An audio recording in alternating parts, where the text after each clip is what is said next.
delivering the student farewell address. At this time, it is my pleasure to invite our valedictorian, Mr. Tyler Colin Harford.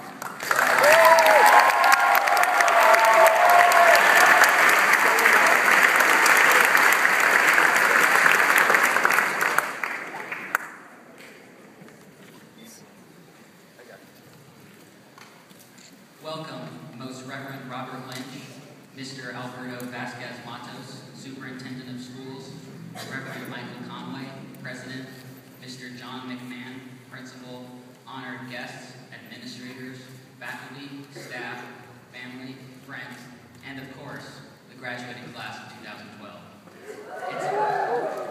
It's an honor to have this opportunity to speak to you today. Writing and delivering a valedictorian address is something I've never done before.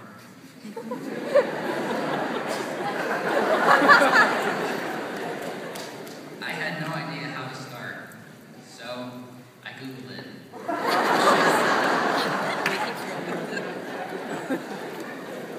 All the sites that came up did not offer as much help as I desired, so I figured I'd wing it. Recall freshman orientation, when all of us were sitting in the auditorium with just a few teachers and Mr. McMahon with us. I'm sure most of us had no idea what to expect from high school, especially in that first year. All I can remember from that day, though, was Mr. McMahon reminding us to drum our drums to the best of our ability. All of us were pulled out of our comfort zones and pushed into a completely new environment, with new rules, new teachers, and new peers. Some of us realized right away that things would be different and tried to adapt to these new surroundings, while others clung to their old values and stubbornly refused to let go. Some of us manipulated our schedules to get to LP's classes, and others accepted their schedule as is. Sophomore year, we began to speed up and accept high school as it came, though it was a little bewildering not being in easy freshman classes anymore. Junior year rolled around and we had 2 Don Bosco days. I remember how loud the screams of excitement were in the 200s hallway after Mr. McMahon announced the day after Don Bosco Day 1 was a day off. Juniors are supposed to be upperclassmen, but personally, I didn't feel that much different. It didn't really hit me until a couple months ago that senior year was final and I would be leaving to a new city in a few months. Most, if not all of us, showed intense excitement to finally leave SPC, myself included. But I would like to remind all of you what we're leaving behind. SPC is only the place to be because of the people in it. Without all of these great teachers, we would just be another boring school with a low graduation rate and discipline problems.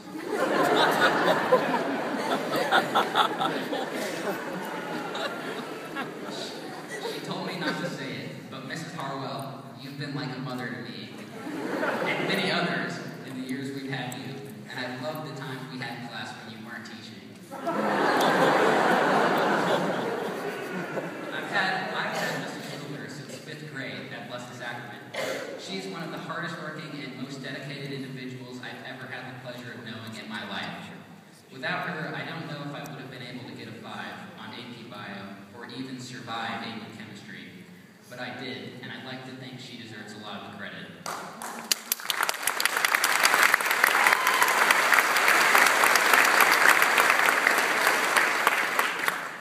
And Schroed, you're probably the coolest and funniest 30-something I know. I could give every member of the EBC a compliment, but I don't have enough time to do that, so meet me after the ceremony and I'll give you a hug or a high five. So, I would like to thank the entire EBC for giving us each a piece of something to take into our lives beyond high school. Considering that you don't necessarily choose this line of work for monetary reasons, I probably can't thank you enough. I'd like to thank all the parents for putting up with us these past years, because without the support of our families, none of us would come this far. Finally, I would like to thank Don Bosco. Being Salesian is about more than having fun and handing out Holy Cow t-shirts. It's a way of life. From Father Mike's VSPN messages every morning to the closing of prayer every day. Mary helping Christians, pray for us. St. John Bosco, pray for us. We're reminded of the Salesian identity of St. P. Catholic. It is enough that you are young for me to love you. Someday, we won't be young anymore. but we can still live the life Don Bosco would want us to live and continue practicing Salesian values. Class of 2012, you're a bright group.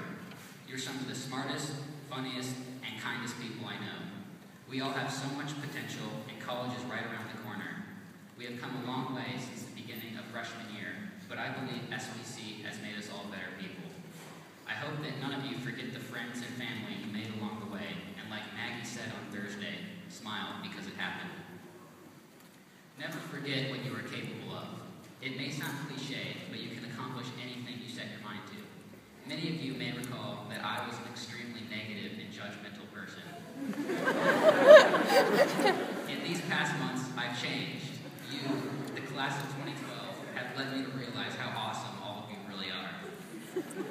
My only regret of high school is that I didn't realize this sooner, because I feel like I missed out on so much. All of you have changed my life in a huge way, and I know for certain I'll never forget you guys. If you can have such a profound effect on someone like me, think of the change you can make in the world. I challenge you, class of 2012, to make a difference in someone's life. Maybe not now, maybe not this year, but sometime in your life. Just be reminded that a little bit of kindness can go a long way, and maybe a little bit of prodding is all someone needs to come out of their shell. In closing, I'll leave you with a quote from one of my favorite authors, Theodore Heasel. Of the places you'll go, there is fun to be done, there are points to be scored, there are baseball games to be won. And the magical things you can do with that ball will make you the winningest winner of all. And will you succeed? Yes, you will, indeed. Kid, you'll move mountains. So, to all of us graduating, we're off to great places. Today is our day. Our mountain is waiting, so let's get on our way.